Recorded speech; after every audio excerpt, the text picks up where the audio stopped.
Disclaimer: this video is for educational purposes only. Before you make any solar decisions, consult your financial, physical, medical, psychological, and spiritual advisors. Welcome to Garben Moraine. I am TWW.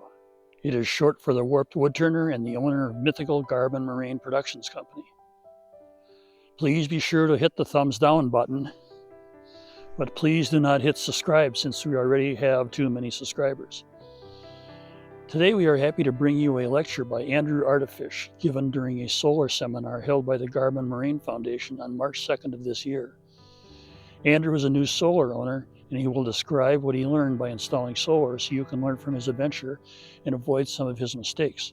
Enjoy. There are 4 general types of setups: grid-only, grid-tied, hybrid, and off-grid. The last 2 are the more expensive versions. With grid-only, you just need to be in an area served by the grid, but it is the cheapest approach. The drawbacks are you need to pay an electric bill, and if the grid goes down, you have no electricity unless you have purchased batteries. You are completely dependent on the utility for electricity. With grid-tied, you have the cheapest solar installation. It takes less equipment than the others, and perhaps you can sell back to the utilities, but this varies by location. Like grid-only, when the grid goes down, you have no power since inverters need electricity to operate. If you decide to change to a hybrid installation, you may need to buy more equipment like a hybrid inverter. This is one of the surprises we got when planning our setup, so went with a hybrid installation and paid more. With hybrid installations, you add batteries and a hybrid inverter to the mix. You have backup power and also may be able to sell electricity back to the utility again, depending on location. You can also call yourself energy independent, though the grid can be a backup if equipment fails. This option is more expensive. Off the grid means you are not connected to an electric utility. It allows you to be in a remote area not served by any utilities.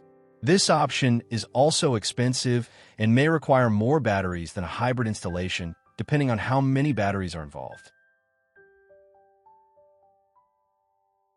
Roof versus ground.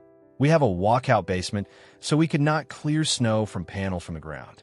Also, we did not like the idea of putting holes in the roof, but that may not have been a realistic concern. Our house faces somewhat southeast. We used a drone to take pictures from the air to find the best spot, only to fortunately realize you cannot see through solar arrays, and they would have spoiled our view, so we moved the proposed location.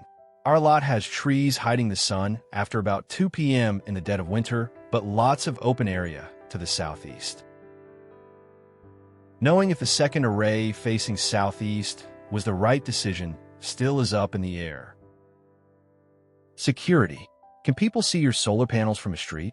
We live at the end of a dirt road, and people cannot see them easily, but some neighbors know they exist.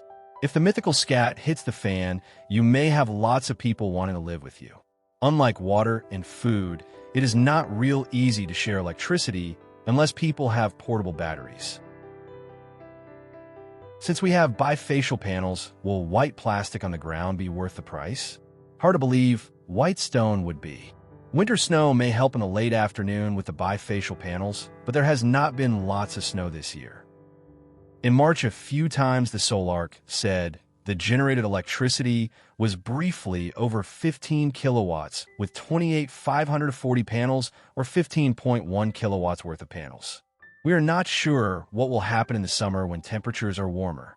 Who knows what will happen to the solar tax credits beyond 2025? You need to know you must have taxable income to match your solar cost. Since we were retired, we needed to take money out of an IRA and life insurance policy cash value, and without realizing it, we took a $5,000 loss on our taxes from the IRA. The best source we have found is the YouTube Engineer 775 channel. Scott Hunt creates the videos, and an even better source is when Scott is on the Preppers.net channel. One thing we learned from Engineer 775 is you can have a transfer switch to go around the solar setup in case it has problems. How likely that may be is something we also do not know. Hunt also uses much of the same hardware as our installer used, so that was helpful in knowing we were doing the right thing. Finally, we had a wealthy cousin who was a true bachelor Norwegian farmer, like Garrison Keeler used to talk about on the radio. We thank him for remembering us in his will. He made this solar possible. We hope you too can be so fortunate.